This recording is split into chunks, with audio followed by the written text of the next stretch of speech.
자, 문학독해 150쪽에 보면 무소유라는 작품이 있어요. 그래서 요거를 좀 해보고요. 이 고등학교 책에 좀 많이 실려있는 수필 중에 하나거든요. 볼게요. 자, 법정이 스님이에요. 그래서 소유하지 않는 것의 어떤 가치 이런 것들을 설계한 수필이다. 달랜 수필입니다. 보시면 될 것 같아요. 자, 나는 가난한 탁발승이요. 자, 위로 좀 올려볼게요. 그러면서 자, 내가 가진 거라고는 물레와 교도소, 그치? 물레와 교도소에 쓰던 밥, 그릇과 염소젓, 한 깡통, 그죠? 그 다음에 6장, 수건, 그리고 대단치도 않은 평판, 이것뿐이요. 라고 했어요. 자, 이거 한 말이 누군지 빠르게 체크. 누가 했죠? 그죠? 바로 아래줄에 나와요. 마하트마 간디가 했던 말입니다. 자, 간디가 했던 말을 그럼 어떻게 한 거예요? 그죠? 두 글자 인용한 겁니다. 자, 이렇게 글 초반에 어떤 다른 사람, 유명인의 말을 인용하면 당연히 흥미를 유발이 되죠. 흥미가 유발을 하고요.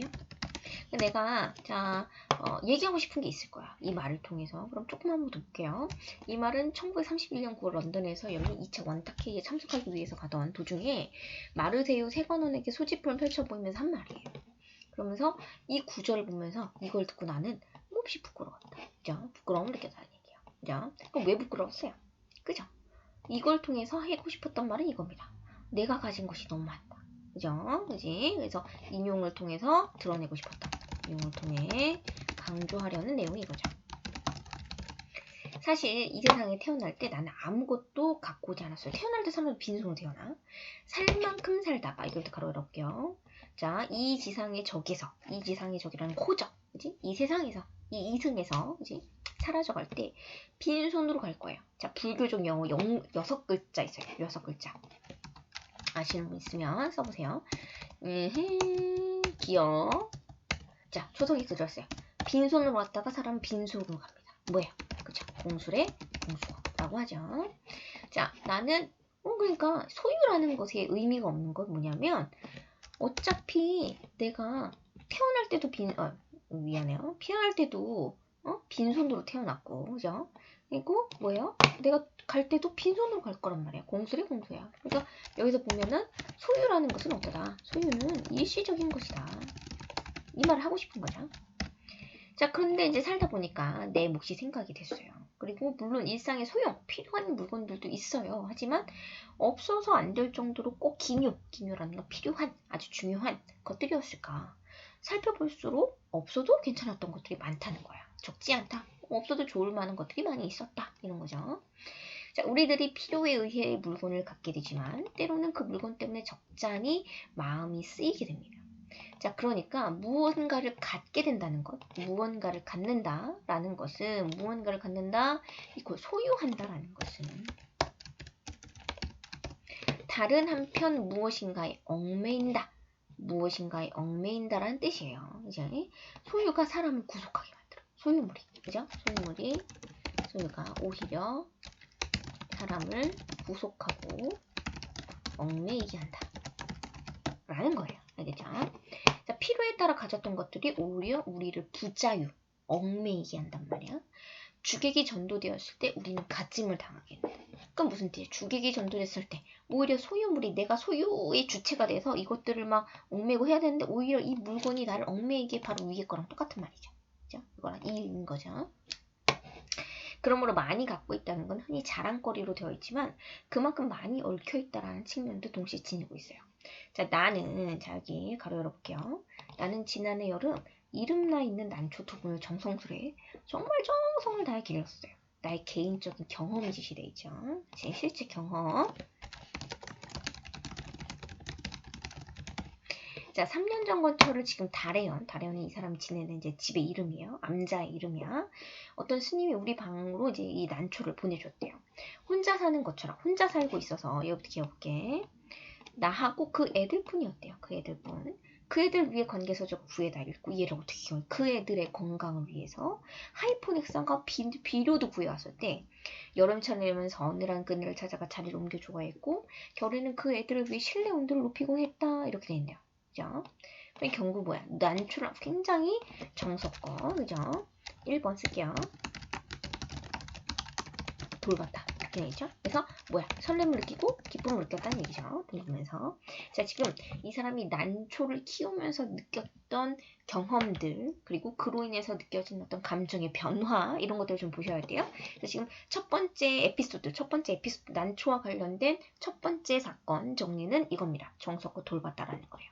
그래서 그걸 통해서 돌보면서 나는 설레고 기뻤다는 얘기예요. 자, 넘어갈게요. 이런 정성을 일찍이 부모에게 했더라면 아마 효자 소리를 듣고도 남았을 거예요. 이렇게 애지중지 갖고 뭐 아주 소중하게, 그죠? 이름 보면 은은한 향기와 함께 연두꽃을 피워서 나를 설레게 했고 잎은 초승알처럼 항시 초조했습니다. 아, 맞다. 여기다. 그리고 하나 빼먹었는데 여기 보면 여기 앞에 에피소드에 설렘, 기쁨 썬데 있죠? 그지? 잠깐만요. 여기 그 애들이라고 되어 있는 부분들 볼게요. 자, 그래서 그 애들이라고 그랬죠? 여기서 죽임 여기부터 아마 여기까지 가로 닫았을 거예요. 그래서 여기 혼자 사는 거죠? 그죠? 여기부터 여기까지. 여기부터 여기까지 해서 죽임 표현 방법들이 있거든요. 그래서 여기 앞에서 써볼게. 그래서 누가 그 애들이에요? 난초를 그 애들이라고 했어. 그지? 의인화했다는 거예요. 그래서 난초를 어떻게 했다? 난초에 대한 글쓴이 애정을 강조한 거죠? 사람 취급했다는 거예요. 그지? 요거 하나 더 할게요. 자, 그러고 나서 한번 볼게요. 좀 보면. 그래서,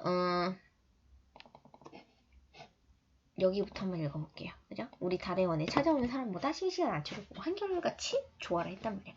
그러면서 나는 뿌듯함도 느끼고, 그죠? 그랬던 내용이 나와 있고요. 그래서 지난해 여름 장마가 갠 어느 날 봉선사로 운허노사를, 자, 운허노사는 이제 스님이다 보시면 되죠. 어떤 손님을 만나러 간 거예요. 얘가. 그리고 한낮이 되자 장막가에 갇혔던 햇빛이 눈부시게 쏟아져 내리고 앞 개울물 소리에 어울려 숲속에서는 매미들이 있는 데로 목청을 들었어요. 그러니까 오랜만에 햇빛이 눈부시게 쏟아지니까 기분이 좋았단 말이야. 그지? 근데 아차, 여기부터 가로 열어볼게요.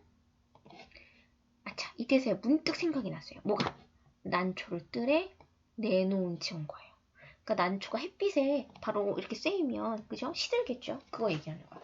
모처럼 봤던 그 햇빛이, 아까는 모처럼 햇빛을 봐서 기분이 좋네 했다가 갑자기 난초를 뜰에 내려온 거를 보고 나서 나는 햇빛에 대한 감정이 바뀌었어요. 원망으로. 그죠? 자, 뜨거운 햇빛에 늘어져 있던 난초잎이 눈에 아른거려 더 지체할 수가 없었습니다. 호둥띠둥 그 길로 돌아왔어요. 아니야 다를까. 입은 축 늘어져 있었어요. 안타까워하며 샘물을 길어다 죽여주고 갔더니 겨우 고개를 들었습니다. 하지만 어딘지 그치? 기운이 빠진 것 같았어요. 미안해요. 그 길로 돌아왔다는 건 결국 뭐예요? 여기까지 가로 닫으면 돼요. 외출을 안 했다는 거죠. 그치? 외출을 포기했어요.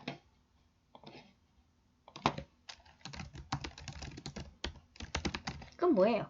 난초라는 소유물 때문에 자유롭지 못한 거예요. 그치? 그리고 자, 여기가 두 번째 에피소드. 난초에 집착을 하게 되죠. 그래서 난초가 글쓴이를 얽매이게 하죠. 그래서 이로 인한 심정은 어떤 거예요? 그죠? 괴로움인 거죠. 그래서 아까 뭐랬어? 무엇인가를 소유한다는 건 어쩌면 무엇인가로부터 얽매이는 것과 같다고 얘기했죠. 그것과 이제 일치하는 에피소드라고 보면 되는 거죠. 자, 페이지 바꿔서 페이지 한 장 더 넘겨서 몇 쪽에 152쪽 보시면 돼요. 나는 이때 온몸으로 그리고 마음속으로 절절 느꼈어요. 뭐를 느꼈어? 아, 집착이 괴롭구나 라는 걸 깨달았어요. 이렇게 집착하면 괴로운 것이구나 라는 깨달음을 얻었다. 나는 난초에게 너무 집념해버린 겁니다. 그러면서 이 괴로움에서 벗어나야지 라고 했대요. 난을 가누면서 산철 승가의 유행기에도 나그네 길을 떠나지 못한 채 꼼짝을 못했어요. 유행기가 밑에 나오거든요. 유행기는 이제 그 승려들이 수행 다니는 걸 얘기를 하는 거예요.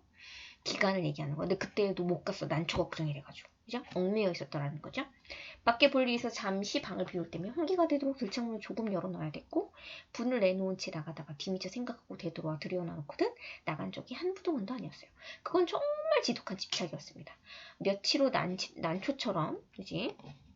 말이 없는 친구가 놀러왔기에 그의 품에 이 난을 줘버렸어요. 그죠? 이게 세 번째죠.